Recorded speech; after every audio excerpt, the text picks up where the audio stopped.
So bruschetta. So you're going to need some cloves of garlic that are already peeled. And you're going to need parsley that is freshly washed.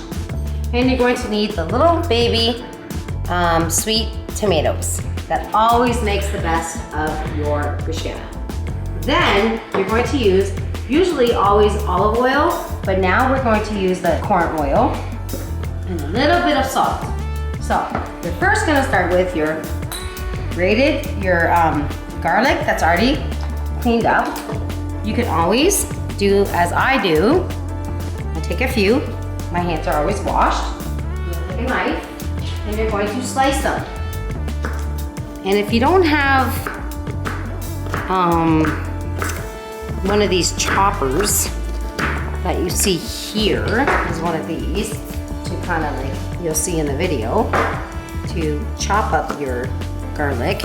You can always just chop it like mincely, little by little by little. But you always want lots of garlic. Garlic is what's going to make your bruschetta.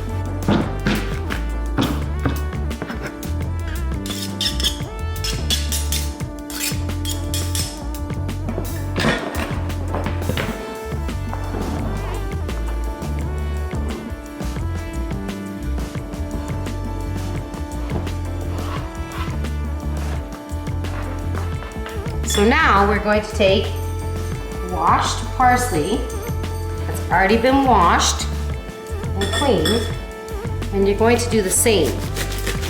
You're going to cut about half of a full parsley. It depends on how many tomatoes that you have in your recipe. So again, you're going to use, if you don't have this, you're going to use a knife, whatever you'd like. And you're going to crush the parsley. Always have fresh parsley. If you do not, you can always use dried parsley. But the taste of fresh parsley is always better. And you can use about, I say, maybe a cup or a cup and a half. Always make sure your parsley is always cleaned.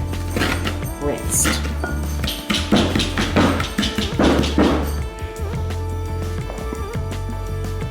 So you're gonna have almost like a bowl of your fresh parsley. Okay? And 2 bites that are already freshly washed. So the best way for these are always use, they're called cherry tomatoes. I like to cut mine in 4s because you don't want too much seeds. You don't want it to be watery. You don't want to make them squishy because you want that taste on your bruschetta. So you're gonna cut them all in 4, which won't take you too long. Take you a couple minutes just to do. So now you have your garlic that's already chopped up. You have your fresh parsley, and you have your tomatoes, your cherry tomatoes, okay?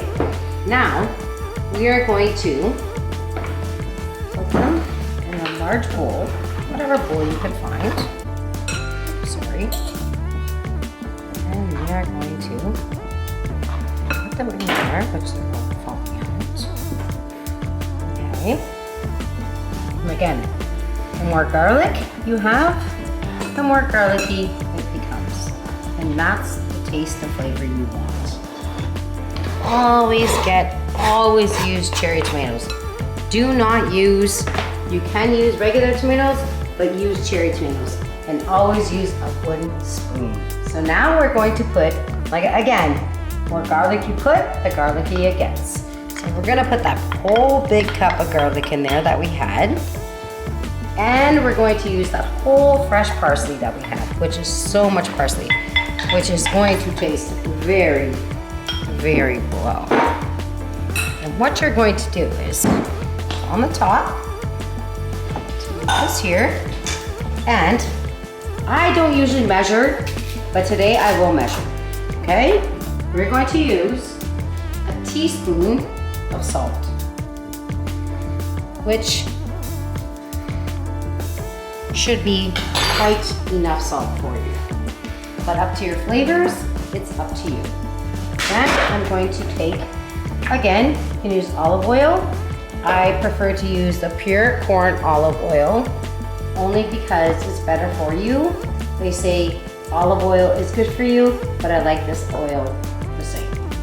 And I'm going to do maybe like not even a quarter of its cup. So maybe half of a quarter. Again, I'm going to stir it.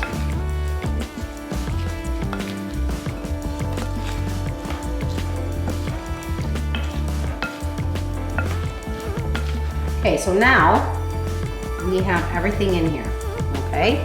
We got the parsley, we got the garlic, we got the tomato, and salt. Now, we're going to put it like this. We're going to put it, cover it up, and we're going to put it in the fridge for about an hour. After the hour, you're gonna see the results from the tomatoes come up, and there'll be some juice. And from the bottom of the juice, we're going to put it in a cracker. And that is your bruschetta.